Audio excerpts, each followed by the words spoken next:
Hey everyone, Cody from Mac Telecom Networks. In this video, we're going to take a look at the Unifi Protect G4 Bullet Camera, which they just released about a month ago. If you guys are new here, please hit the subscribe button. Make sure to hit the thumbs up button. If you'd like to hire me for network consulting, visit www.mactelecomnetworks.com. You'd find us on Instagram at Mac Telecom Networks, and we have a Discord server, and I'll put the link in the description below. So first, let's look at some of the specs on this camera, then we'll get it unboxed and installed. So the G4 Bullet Camera is a 4 megapixel 1440p indoor-outdoor bullet camera. The camera's 24 frames per second. It has day and night infrared LEDs. The camera also has a built-in microphone and it supports 802.3 AF for power. It also has a weatherproof enclosure. I'll show you that when we get it unboxed. And we'll be managing this by the Protect software. For a single unit, it's $199 US MSRP. If you want to buy 3 units, it's $590 MSRP. So let's go ahead and get this unboxed. Okay, so here's the G4 Bullet Camera. Let's get the wrapping taken off of this. I already cut a little bit of a hole on the top. All right, and we'll go ahead and we'll take the top cap off. And that's the camera right there. That's a nice looking camera. It's smaller than the G4 Pro. This doesn't have optical zoom like the G4 Pro. Comes with this nice blue Ubiquiti logo. Comes with a metal mounting bracket. That will be if you're putting it on brick or on soffit, whichever way you're doing it. We're going to be putting it onto soffit. It has the little moisture pack. I'll take that out. And here's the bottom of it. How we get to the Rj45 jack on the inside, we need to unscrew this. So there's this mount right here that we could just twist. And that will come off. So right here, there's a piece of plastic that's protecting it. So we're going to go ahead and pull that off. And you can see the Rj45 jack right there. That's where we'll be plugging in our Cat 5e cable or Cat 6 cable. There's a reset button if you ever need to reset the camera. And it shows that this is PoE in. Next up, we have, looks like a grommet and some screws. So let's go ahead and open that up. All right, so here's some anchors if you're going to be putting this onto brick. And here's a weatherproof grommet. So this grommet will end up going into the base of the G4 Bullet camera. You'll want to push your cable through like so. And then pull it down onto the cable itself. It's going to be a lot easier if you're terminating your own cables, which I will be doing. So I'll end up putting that grommet on before we put the end on. And then we just go ahead and we slide down the cable through the base. And then we press the grommet in so that it is weather rated. That's pretty much it, what's in the box. Let's grab my GoPro and then we'll get outside and install this onto my soffit. Okay, so up there is where I'm gonna mount the camera. I'm gonna go into the garage to terminate this as it's pretty windy outside. So the first thing we need to do, we need to put the grommet onto our cable. So I'll grab the grommet and we'll put it in through the hole. And then just push it down. Now I need to get a boot for this. So here's the boot. I'm going to put the boot on and push it down. And then I'm going to strip back some of the sheathing off of here. And then I'm going to cut the string, the pull string. So we have these Rj45 mod tips. People call them different things. We do it in standard, which is the A standard in Canada. So I'm just going to cut these a little shorter. Hopefully you guys could see that all right. So for our standard, we start off with the white, green, and then green. And you just want to make sure they're straight. And then we go and get white, orange. And then we go solid blue and then white blue. Solid orange. And then last will be our white, brown, and then solid brown. And you want to make sure these are as straight as possible. And then we'll just cut them all evenly, even length. And then we'll grab our Rj45 end. And we want to make sure that this tab is facing down and then push it on. And make sure it goes into the correct channels. All right, you guys might not be able to see that well, but it's white, green, green, white, orange, solid blue, white blue, solid orange, brown, and then, or white brown and then solid brown. So I need to crimp this with my Rj45 crimper. So here's the Rj45 crimper, we'll put it in, and then we'll just press down and crimp it on.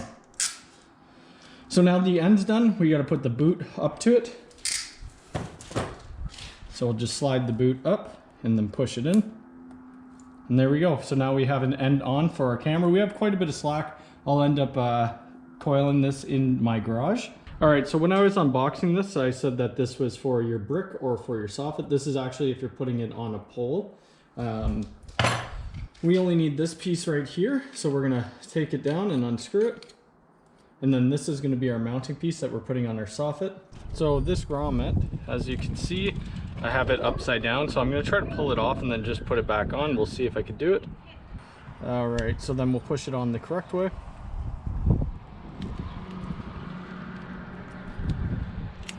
There we go. So that's on the right way. You can see that I have some holes here from before. There was another camera here previously. You want to make sure if you're going in soffit that there's a block wood. Luckily we have some block wood up there for the camera to hold. Otherwise your camera will go shaky and it could fall. So we'll go ahead, we'll get the mount and then we'll just drill it in.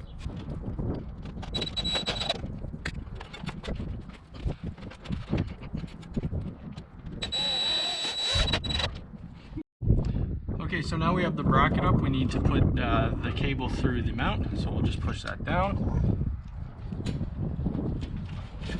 And then we'll make sure we screw this onto the bracket. You just put it up and then you twist it right. We want to make sure that's fairly tight. If you want to angle this, you need to do that before, so you would loosen it a bit. We're going to want my camera facing my car, so we'll turn it. And then we want to put it up. And that should be good. So now we'll just tighten it into place. So we got our camera, we'll plug the Rj45 end in. And then push the access cable up and through. And then we will twist this onto the camera. This has a little lip for the up, the way it should be going. All right, so now the camera's installed. We'll go inside and adopt it into our UNVR. Now we're back inside from installing the G4 Bullet Camera. We can't see it in our UNVR, and the reason behind that is I have a separate VLAN for my cameras, and that switch port isn't tagged yet. So let's go over to my Unifi controller. We'll click on my Gen 2 switch, and the camera is sitting on port 5. So we'll click on port 5, we'll hit the edit pencil, and then we'll put this in the camera VLAN, which is VLAN 40, and press apply. We should be able to see that show up into our UNVR once it grabs a new IP address. Now the G4 Bullet has gotten a new IP address from our VLAN 40. It's showing up right here, and we could give it a name. I'll just put driveway front right and then press add device. So now it's adding the G4 Bullet into our UNVR. And we can see that the driveway front right camera is updating, and this is going to take a few minutes to do. G4 Bullet has done updating, so we'll go ahead and click on the camera itself. We'll press the play button. And the first thing I notice is the field of view on this camera is a lot less than the G4 Pro. By default, the camera is set to 720p. I'm going to put it into 4 megapixels. You could hear the audio by clicking on the speaker button. You would take a snapshot of whatever is on screen right now, and that will just download the JPEG file. So we could go to the settings wheel as always in Unifi cameras, and we could change the settings that we want. I'm going to go look at the infrared, and right now it's set to auto and the sensitivity is set to low. I'm going to leave everything at default and see how it is. We could take a look at our general tab, and you could switch the name under the name. External IR accessory, I don't have the external IR, so we will leave that turned off. I'm going to keep the status light turned on. If you click the adjust camera picture, that's just going to bring you back to the settings wheel.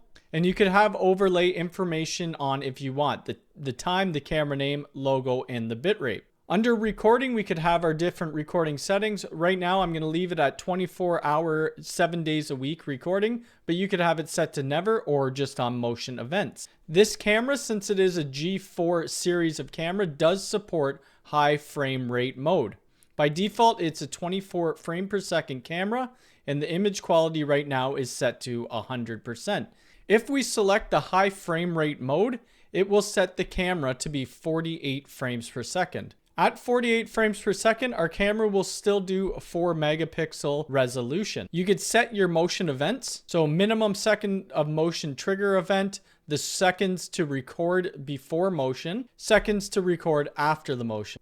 And you could select your motion algorithm. You could have enhanced or stable. Smart detection for the G4 is turned on by default, and it's a person detection. I would assume in later firmware versions, they will have a vehicle detection as well. We could go under the zones, and we could do the smart detection zones. If we want to add a smart detection zone, we just click on there. This is the default zone. So the default zone will cover everything. If we only want to do our driveway, we could select these little corners, and then we could drag and drop them. And the purple section will be the only section that the smart zone will cover. I'm just going to cover a driveway and that patch of grass, and then I'm going to press save. Privacy zones are zones that will never be recorded. So you could set up a privacy zone by clicking the plus button and then adding a privacy zone. If you didn't want to record anything that's happening over here or on the road, you could add a new zone and you could block that out. Right now, I'm just going to leave that as default. Under manage, you could reboot your camera. You could unmanage it. So this will take it out of your UNVR. You could see the RTSP stream, and you could disable the microphone. In some states or provinces, you aren't allowed to record audio. So this is an easy way to disable the microphone. And that's it for the G4 Bullet camera. I'm happy with the quality of the camera. The 40 frames per second is a bonus. One thing I would like to see is a wider field of view, but I do have a G4 Pro camera on the other side of my driveway. If you guys like this video, please hit the thumbs up button. If you're new here, please subscribe and hit the bell icon. All right, thanks.